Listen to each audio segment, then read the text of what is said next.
ప్రియమైన సహోదరి సహోదరులారా, ఇప్పుడు త్రిచూర్ ప్రాంతంలో ఉన్నటువంటి పాలయూర్ దేవాలయంలో మలయాళం భాషలో రాయబడినటువంటి బైబిల్ ఇది.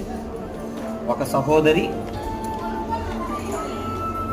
26వ తారీఖు జనవరి మాసంలో 2025 సంవత్సరంలో రాయబడినటువంటి బైబిల్ ఇది.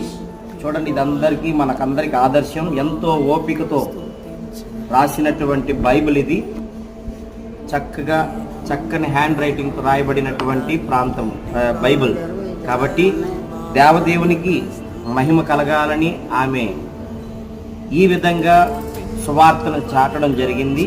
మరి మనం కూడా బైబిల్ రాయటం ద్వారా కానీ బైబిల్ను పాటించడం ద్వారా సత్య సువార్త మరింతగా చేయాలన్నది నా ఆశ, నా కోరిక.